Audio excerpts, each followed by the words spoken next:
영어 중에 우리가 많이 사용하는 리더십, 파트너십이라는 단어를 많이 사용합니다. 리더십, 저 사람 리더십이 있네. 우리는 파트너십으로 매우 돈독하다. 파트너십, 리더십이라는 단어를 쓰죠. 십이 뭡니까? 십. 네, 열이라는 뜻이 아니고 네, 배라는 뜻이죠. 배. 리더라는 단어와 함께 십이 붙어 있었습니다. 앞에서 이끄는 사람, 배 앞을 이끌어가는 사람이 리더십이라고 할 수 있습니다. 파트너십이라고 할 때 파트너십은 우리 동업자, 동반자라고 하는 뜻과 함께 십이 붙었습니다. 배가 붙어 있죠. 함께 배를 타는 사람을 동반자, 동역자라고 그래서 동업자라고 그러죠. 함께 배를 타는 사람, 그 앞에서 배를 이끌어가는 사람, 리더십과 파트너십이라고 그럽니다. 미국 판례에 의하면 파트너십에 대해서 이렇게 강렬한 내용이 있었습니다. 파트너와 파트너의 관계는 최상의 믿음과 신뢰 관계이다. 심지어 파트너십이 해제된 다음에도 지속되는 것이 파트너 관계다. 파트너는 2개 이상의 개체이지만 실제로는 한 몸으로 여겨져서 한 명이 빚을 지면 공동으로 책임지고 수익을 내면 공동으로 나눈다. 연대 책임과 공동 책임, 그리고 한 운명 공동체라는 것을 말씀하고 있는 거죠. 한 배에 있다면, 한 배를 타고 있다고 한다면 여러분 어떻겠습니까? 두 사람이 한 배에 타고 있다 할지라도 같은 방향을 보고 같은 목적지를 향하여 나아갈 때 여러분 마음이 하나가 되어서 앞을 향하여 나아갈 때 생각과 비전이 같은 방향을 직시할 때 우리가 목적하는 바, 우리가 도달하고 하는 바 빨리 그리고 정확하게 목적지에 도착하겠죠. 함께 배를 타고 한 목적지를 향하여 한 목표를 향하여 달려갈 때 배의 구성은 모두 각자의 지위와 역할이 있습니다. 각자의 지위와 신분과 역할과 상황에 따라서 잘 그 역할과 직위를 감당할 때 여러분 목적지까지 빨리 도달하지 않겠습니까?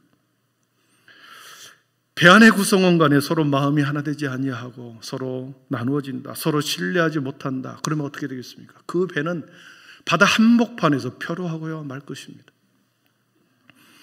그래서 파트너십의 이 동역자의 관계는 신뢰와 믿음, 서로 신뢰와 믿음에 매우 돈독해야 한다는 것을 알 수 있습니다. 여러분 한 가정의 부부가 파트너십이라는 거 알고 계십니까? 부부 사이에 사랑과 믿음의 온전히 신뢰가 돈독할 때 그 가정이 여러분 바로 서는 거죠. 부부 사이에 이 파트너십 관계가 잘 형성될 때 가정 안에 어려운 문제가 생깁니다. 수많은 어려움과 환난이 닥쳐옵니다. 그래도 두 사람이 가족과 함께 그것을 극복해내는 거죠. 교회 공동체도 그렇습니다. 모든 성도들 간에 우리는 서로 파트너십 관계에 있습니다. 서로가 영적으로 한 배를 타고 가는 파트너십의 관계이기 때문에 우리는, 저와 여러분은 한 하나님을 모시고 한 성령님 안에서 한 믿음과 한 주님을 모시고 우리는 함께 따라가는, 함께 동역하는, 함께 천국을 향하여 걸어가는 영적인 그러한 동지인 거지요. 그러므로 우리 모든 믿음의 성도들 간에는 서로 간의 신뢰와 믿음이 돈독할 때 어떤 사단도 우리의 공동체를 무너뜨리지 못할 것이고, 신뢰가 돈독한 믿음 위에 세워지는 그러한 교회야말로 그 교회는 든든히 서가게 될 줄 믿습니다. 한나라 공동체도 확대된 파트너십이라고 할 수 있습니다. 이스라엘 민족을 보십시오. 이스라엘 백성들과 하나님과는 언약의 관계였습니다. 언약 공동체였습니다. 하나님이 이스라엘 백성들에게 3가지 언약을 합니다. 성경에 보니까 3가지 언약이 나옵니다. 하나는 아브라함과의 언약이 나옵니다. 내가 너로 큰 민족을 이루고 창대하게 하겠다. 너를 복주는 자에게 너를 복주고 너를 저주하는 자에게 내가 저주하겠다라고 하는 아브라함의 언약이 나옵니다. 큰 민족을 이루고 창대하게 하겠다. 이것이 첫 번째 아브라함의 언약이었습니다. 두 번째 시내산 언약이 나옵니다. 이것은 대단히 막연했습니다. 아브라함의 언약은 매우 막연했지만 이 시내산 언약은 시내산에서 주시는 하나님의 율법과 계명을, 눈에 보이는 계명, 말씀을 통하여 쌍무계약으로 서로 파트너십을 이룬 것이죠. 신명기 26장 16절과 19절을 한번 같이 읽어보겠습니다. 오늘 내 하나님 여호와께서 이 규례와 법도를 행하라고 내게 명령하시나니 그런즉 너는 마음을 다하고 뜻을 다하여 지켜 행하라. 그런즉 여호와께서 너를 그 지으신 모든 영광을 삼으시고 그가 말씀하신 대로 너를 내 하나님 여호와의 성민이 되게 하시리라. 아멘. 모세를 시내산에 불러서 계명을 주었습니다. 율법과 법도를 주고 성막의 설교도를 주었습니다. 내 명령과 규례와 법도를 행하라. 이 뜻을, 하나님의 마음의 뜻을 다 지켜 행하면 내가 너희를 거룩한 성민이 되게 하겠다. 하나님과의 약속이었습니다. 이것이 두 번째 시내산 언약이고 세 번째 다윗 언약이 나옵니다. 사무엘하 7장 1절 이하의 7장 16절에 다윗 언약이 나옵니다. 같이 읽어보겠습니다. 내 집과 내 나라가 내 앞에서 영원히 보존되고 내 왕위가 영원히 경고하리라 하셨다 하라. 아멘. 하나님께서 다윗에게 너희 집과 너희 나라, 하나님의 백성 이스라엘 민족의 너희 나라가 내 앞에서 영원히 보존되고 내 왕위가 내 후손들의 자녀를 통하여 왕위가 계속 영원히 경고히 서리라. 그래서 다윗의 가문에서 예수님이 나오죠. 그래서 예수님을 통하여 영원히 하나님의 왕권이 세상에 퍼지는 거죠. 다윗의 언약이었습니다. 그런데 다윗 왕이 죽고 솔로몬 왕이 그의 뒤를 이읍니다. 그리고 솔로몬 때에 와서 두 나라로 나눠져 버립니다. 언약의 파기가 온 거죠. 에브라임을 중심으로 10개의 지파가 북이스라엘을 만듭니다. 형성합니다. 그리고 유다 지파와 베냐민 지파가 두 지파가 남유다라는 두 나라를 만들지요. 그래서 350년 동안 분열 왕국으로 살아갑니다. 350년 동안 서로 나누어진 남북한의 그러한 두 나라로 나누어지면서 200년 동안에 걸쳐 동안 이 북이스라엘은 아수르라고 하는 나라에 철기 문명을 갖고 있는 아수르의 나라에게 멸망합니다. 남유다는 150년을 더 유지하다가 우리가 알다시피 바벨론이라는 나라에서 완전히 멸망되지요. 하나님께서 왜 자신의 사랑하는 백성과 내가 너희 민족을 거룩한 성민이 되겠다 이렇게 말씀하셨는데 바벨론과 아수르에게 멸망하게 만들었을까요? 언약의 파기에 있었습니다. 왜 이방 나라 바벨론에 의해서 이 두 나라 북이스라엘과 남유다가 완전히 초토화되게 만들어버렸는가? 비참하게 멸망하겠는가? 하나님의 백성들이 언약을 파기했기 때문입니다. 그것을 에스겔서 3장 17절 이하에는 이렇게 말씀합니다. 우리 같이 읽어보겠습니다. 인자야, 이스라엘 족속이 그들의 고국 땅에 거주할 때에 그들의 행위로 그 땅을 더럽혔나니 그들이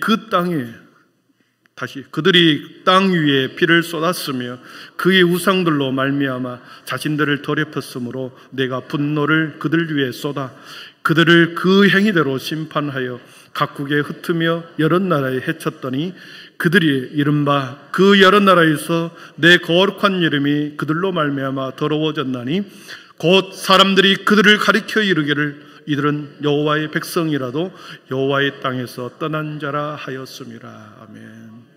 시내산 언약을 파기한 것입니다. 율법과 계명과 법도를 지켜 행하라. 이것을 잘 지키면 너희를 거룩한 성민이 되게 하겠다. 영원토록 성민이 되게 하겠다. 그 언약을 파기하면서 파트너십의 관계를 그렇게 무너뜨렸습니다. 그래서 70년 동안 바벨론의 두 나라가 지배를 당하는 거죠. 그런데 하나님께서는 마지막 다윗의 언약이 남아 있었습니다. 다시 하나님께서는 그 민족을 다시 회복하고 언약의 갱신을 통하여 회복과 부흥을 다시 에스겔을 통하여 이렇게 환상으로 보여줍니다.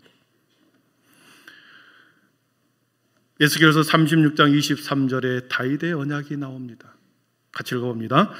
여러 나라 가운데서 더럽혀진 이름 곧 너희가 그들 가운데에서 더럽힌 나의 큰 이름을 내가 거룩하게 할지라.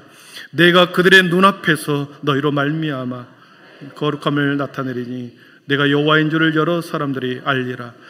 내가 너희를 여러 나라 가운데서 인도하여 내고 여러 민족 가운데서 모아 데리고 고국 땅으로 들어가서 맑은 물을 너희에게 뿌려서 너희로 정결하게 하되 곧 모든 더러운 것에서 모든 우상 숭배에서 너희를 정결하게 할 것이며. 아멘. 다시 하나님께서 회복시켜 주시겠다. 다시 원래의 상태로 돌이켜서 다시 하나님의 거룩한 성민으로 회복시켜 주겠다. 맑은 물로 씻어서 원래 다시 정결하게 하여 원래 성민의 백성이 되게 해주시겠다. 언약의 갱신을 말씀합니다. 우리는 지난주에 4주에 걸쳐서 하나님께서 지금도 70년 동안 포로 생활하고 있는 그들의 백성들을 향하여 곧 해방이 될 텐데, 곧 해방이 되기 직전에 에스겔을 통하여 자신들의 백성이 어떻게 회복되는지, 부흥하게 되는지를 4번에 걸쳐서 보았습니다. 그러면서 에스겔에게 환상을 보여주면서 회복과 부흥을 준비하라 그랬습니다. 첫 번째로 에스겔을 통하여 보여줬던 환상이 뭐였습니까? 무엇을 회복해 주었습니까? 땅을 회복해 준 거죠. 전에는 황폐하였던 그 땅이 장차 경작되어 에덴 동산같이 아름답고 풍성한 땅이 되게 하겠다, 이렇게 약속했던 것을 우리는 지지난주에 들었습니다. 땅의 회복이었습니다. 황폐했던 그 땅이 에덴 동산처럼 풍성하고 아름다운 땅으로 다시 회복해 주시겠다. 머지않아 해방이 되어 하나님께서 너희들의 민족을 다시 가나안 땅, 약속의 땅으로 들어갈 때 내가 그렇게 아름다운 에덴 동산 같은 땅으로 회복시켜 주시겠다. 땅만 있으면 뭐 하겠습니까? 그 땅을 지배하고 살 사람이 필요하죠. 그래서 두 번째로 회복할 것이 사람의 때로 가득 채우리라, 이렇게 말씀하셨죠. 땅이 회복된 뒤에는 황폐한 성읍, 무너진 성읍, 모두 다 사라져버리는 그 성읍, 아무도 없는 그곳에 사람의 때로 가득 채우리라, 이렇게 말씀하셨죠. 사람의 때로 사람으로 하여금 그 땅을 지배하도록, 경작하도록 만들어주겠다. 근데 그 황폐한 성읍에 사람의 때로 가득 채우겠다고 하셨는데 그 사람이 누군가? 에스겔서 37장에 마른 뼈 같은 그 사람을 육체를 입히고 성령의 생기를 불어넣어서 생명으로 가득한 사람을 만들어서 그들을 몸과 영혼이 살아난 큰 군대를 만들어 그 사람의 때로 채우겠다는 거죠. 몸과 영혼이 살아나는 생기로 가득한 사람을 그 사람의 때로 채우겠다. 두 번째 회복의 약속을 했습니다. 여러분, 땅만 있고 사람이 있으면 뭐 하겠습니까? 이 사람들 사이에 하나가 되어야 되겠죠. 그래서 세 번째 하나님께서 에스겔에게 보여준 것은 민족이 하나 되는 이 환상이었습니다. 흩어졌던 12지파가 하나가 되는 것. 그래서 지난주에 봤을 때 하나님께서 에스겔에게 막대기 2개를 취해라. 그리고 한쪽에는 에브라임의 지파의 막대기, 한쪽에는 유다 지파의 막대기라고 이름을 써라. 그리고 2개를 하나로 합해라. 상징으로 보여준 거죠. 12지파의 모든 지파가 한 민족, 한 나라로 통일되게 해주겠다. 하나님의 군대로 생기로 가득한 하나님의 백성들을 그렇게 한 민족이 되게 해주겠다. 하나가 되게 해주겠다. 그래서 그 나라가 영원한 다윗의 왕권을 이어가게 할 것이다. 에스겔서 37장 25절에 그래서 그 다윗 언약을 이렇게 확실하게 우리에게 말씀하셨습니다. 같이 읽어봅니다. 내가 내 종 야곱에게 준 땅, 곧 그의 조상들이 거주하던 땅에 그들이 거주하되 내 종 다윗이 영원히 그들의 왕이 되리라. 아멘. 자자손손이 영원히 거기에 거주할 것이요 내 종 다윗이 영원히 그들의 왕이 될 것이다. 다윗 언약을 다시 확인한 거죠. 약속의 땅에 들어와서 땅을 회복하고 그리고 각 사람의 영혼을 회복하고 그리고 한 나라로 만든 후에 다윗의 영원한 왕권, 다윗의 부강했던 그 영원한 왕권을 다시 회복하여 그 후손들로 하여금 영원히 다스리도록 하게 하겠다. 다윗의 언약을 확인해 준 것이죠. 사랑하는 성도 여러분, 땅이 회복되고 사람이 회복되고 하나가 되었다. 여기서 그친 것이 아니었습니다. 하나님께서 궁극적으로 하나님께서 회복시키고자 하는 가장 중요한 회복이 이 4번째 회복이 나오죠. 지난주에 말씀드렸는데 기억나십니까? 무엇을 회복하기 위한 목적이었습니까? 어제 일도 기억 못하는데 지난주 걸 어떻게 기억합니까? 뭐 그러십니까? 땅과 사람과 나라가 하나 되게 했는데 마지막으로 하나님께서 원하시는 회복은, 진정한 중요한 회복은 성전의 회복이다 그랬습니다. 예배의 회복이다 그랬습니다. 제사의 회복이다 그랬습니다. 그래서 에스겔 37장 26, 27, 28절에 보면 이렇게 기록되어 있다고 그랬습니다. 같이 읽어봅니다. 내가 그들과 화평의 언약을 세워서 영원한 언약이 되게 하고 또 그들을 견고하고 번성하게 하고 내 성소를 그 가운데에서 세워서 영원히 이르게 하리니 내 조서가 그들 가운데 있을 것이며 나는 그들의 하나님이 되고 그들은 내 백성이 되리라. 내 성소가 영원토록 그들 가운데 있으리니. 아멘. 여러분, 이것을 우리에게 적용해 보면 그렇습니다. 이스라엘 백성들이 장차 회복되어 자신의 나라에 들어가서 회복도 하고 부흥되는 것이 첫째는 땅이다 그랬습니다. 땅은 뭘 의미합니까? 저와 여러분의 생업을 말합니다. 하나님을 온전히 믿는 성도들의 생업, 그것이 직장이 되었던 학업이 되었던 생업이 에덴 동산처럼 변화되게 회복시키시겠다.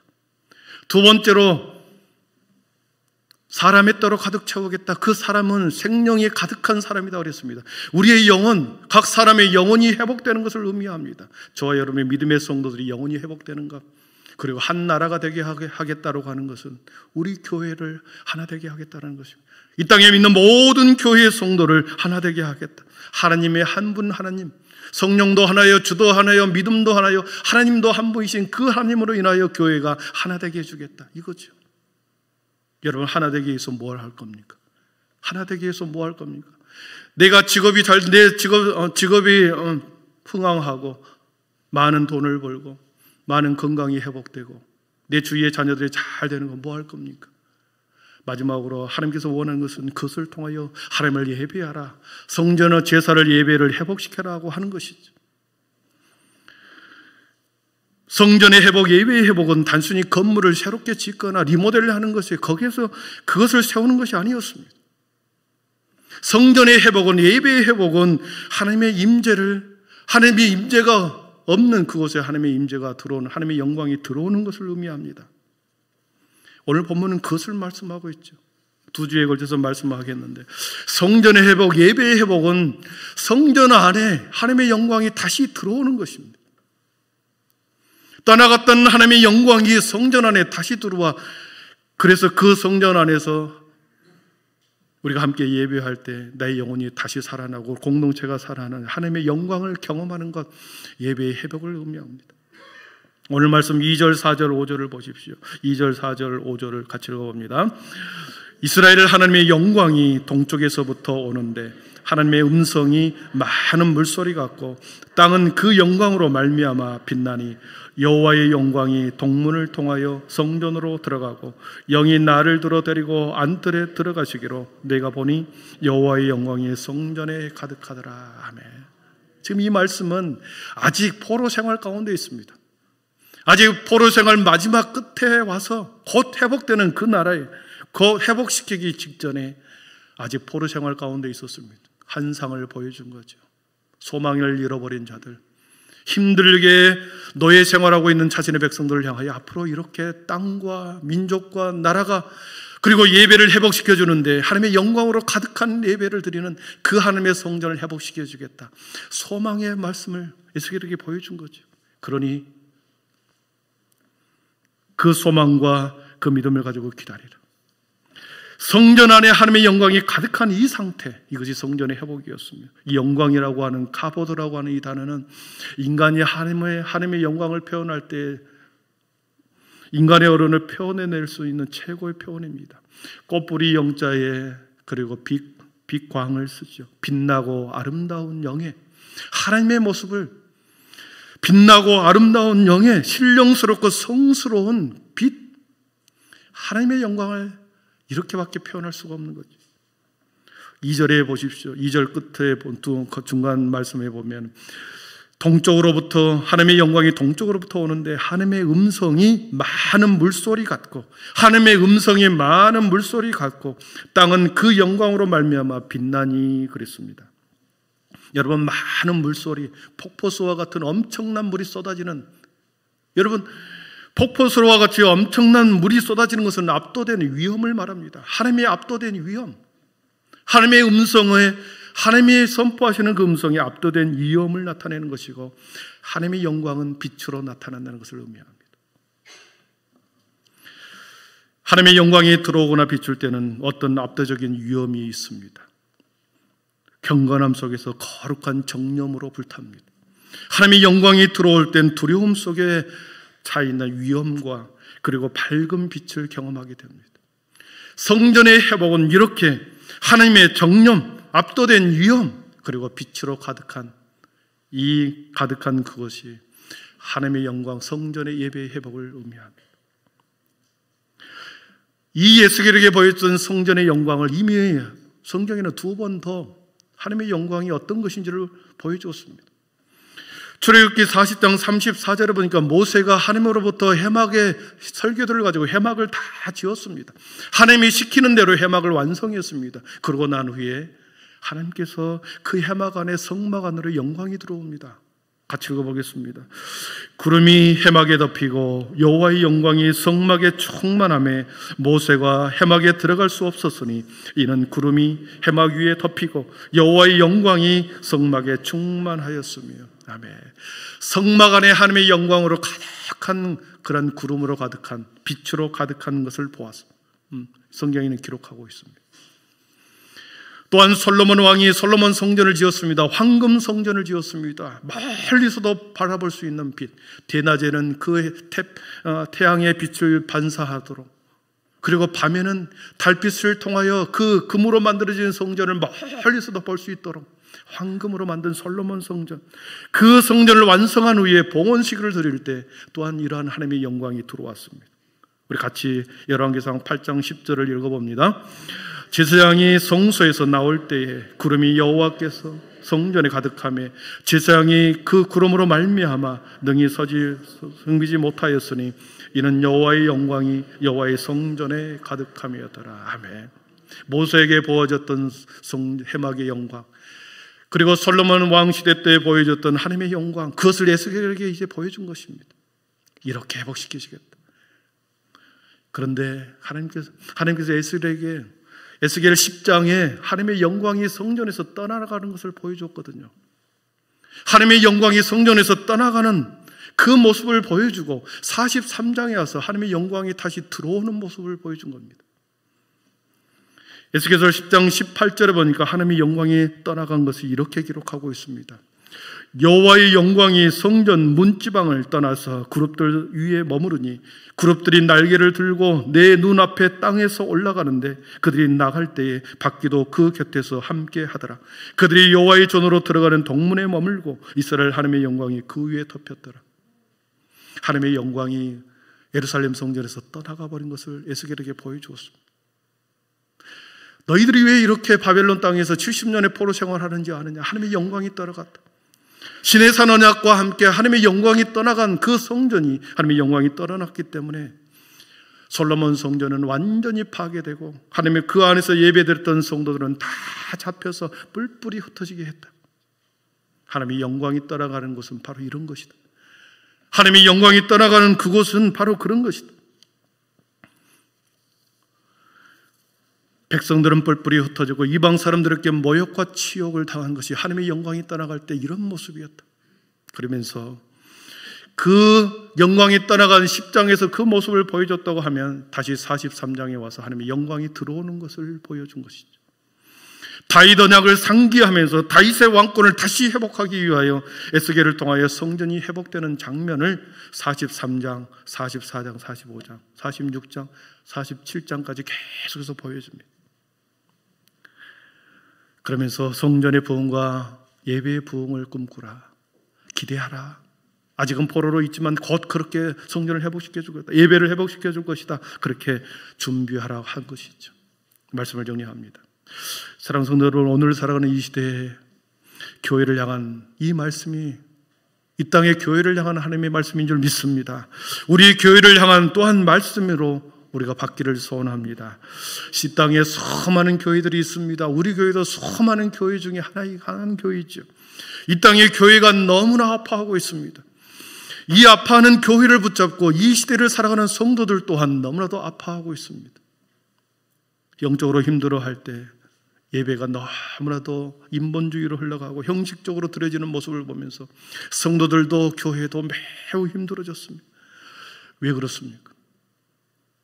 우리의 예배에서 하나님의 영광이 혹시나 떠나가지 않았는가? 결론의 핵심은 그것입니다. 여러분에게 질문합니다. 과연 내가 드리는 이 예배를 하나님이 과연 받으실까? 과연 내가 드리는 이 예배를 하나님이 과연 받으실까? 나의 소위를 매우 심각하게 우리의 모습과 우리의 마음을 점검해 보아야 할 필요가 있습니다. 내가 드리는 찬양을 하나님이 기쁘게 받으실까? 제가 그러잖아요. 예배 때마다 찬양을 하십시다.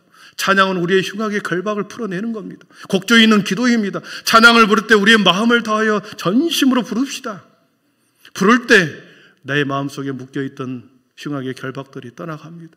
악한 영들이 떠나갑니다. 막혔던 문들이 찬양을 통하여 열리는 거죠. 찬양을 통하여 우리의 마음이 열리는 겁니다. 그래서 예배 찬양할 때 입술을 크게 열려 찬송합시다.